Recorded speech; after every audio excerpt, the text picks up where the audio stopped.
Renu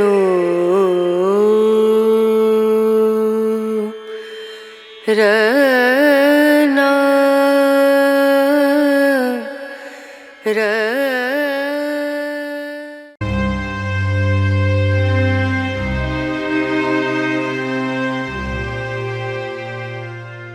On this occasion I will convey the history of Achilles. Like most mythological heroes, Achilles had a complicated family tree.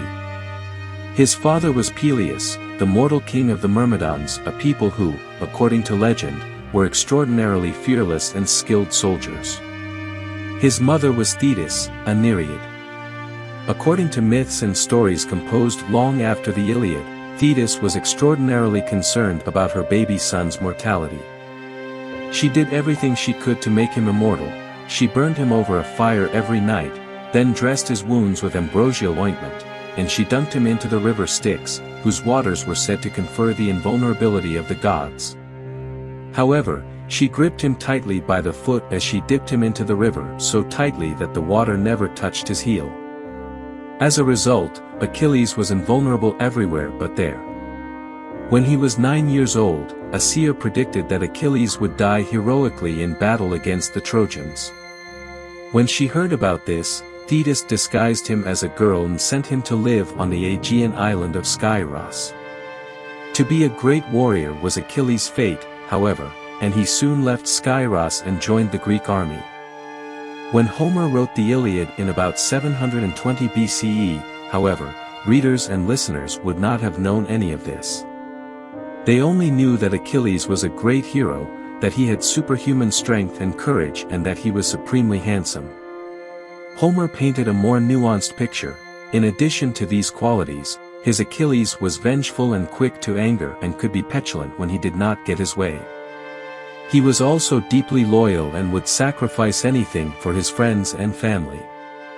According to legend, the Trojan War began when the god King Zeus decided to reduce Earth's mortal population by arranging a war between the Greeks, Homer calls them the Achaeans, and the Trojans. He did this by meddling in their political and emotional affairs. At Achilles' parents' wedding banquet, Zeus invited the prince of Troy, a young man named Paris, to judge a beauty contest between the goddesses Hera, Athena, and Aphrodite. Each of the goddesses offered Paris a bribe in exchange for his vote. Aphrodite's was the most alluring. She promised to give the young prince the most beautiful wife in the world. Unfortunately, the wife in question, Helen, the daughter of Zeus, was already married to someone else, Menelaus, the king of Sparta. At Aphrodite's urging, Paris went to Sparta, won Helen's heart and took her, along with all of Menelaus' money, back to Troy. Menelaus vowed revenge. He assembled an army of Greece's greatest warriors, including Achilles and his Myrmidons, and set off to conquer Troy and get his wife back. In Homer's telling, this war lasted for 10 bloody years. When the Iliad begins, the Trojan War has been going on for 9 years. Achilles, the poem's protagonist, has led one battle after another. He has met with great success. In fact, he is undefeated in battle, but the war itself has reached a stalemate. Homer's story focuses on a different conflict, however, the internecine quarrel between his hero and Agamemnon, the leader of the Achaean armies and Menelaus' brother. In a battle that took place before the poem begins, Agamemnon had taken as a concubine a young Trojan woman named Chryses. Chryses' father, a priest of the god Apollo, tried to buy his daughter's freedom, but Agamemnon mocked his entreaties and refused to release the girl. Enraged, Apollo punished the Greek armies by sending a plague to kill the soldiers one by one. As his ranks thinned, Agamemnon finally agreed to allow Chryses to return to her father.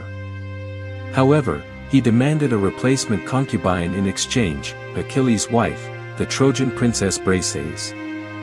Achilles did as his commander asked and relinquished his bride.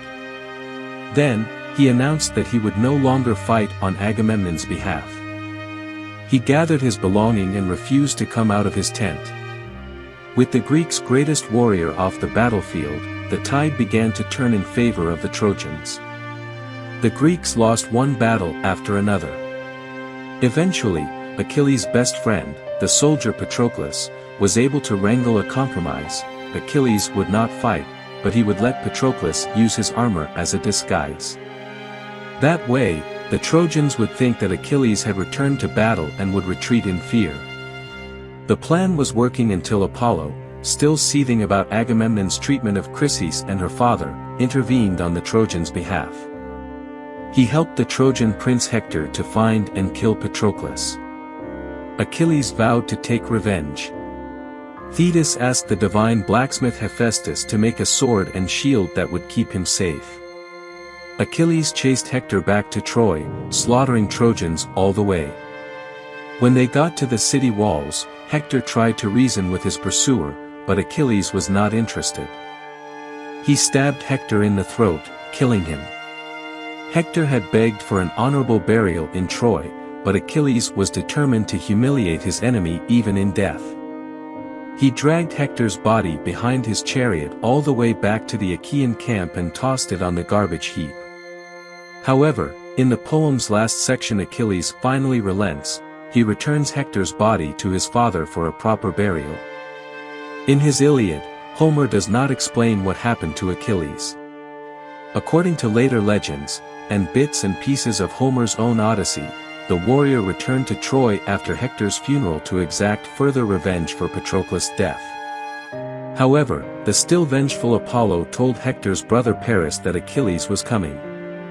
Paris, who was not a brave warrior, ambushed Achilles as he entered Troy. He shot his unsuspecting enemy with an arrow, which Apollo guided to the one place he knew Achilles was vulnerable, his heel, where his mother's hand had kept the waters of the Styx from touching his skin. Achilles died on the spot, still undefeated in battle. That's the history that I can convey this time. I hope it's useful. Don't forget to share, like and subscribe.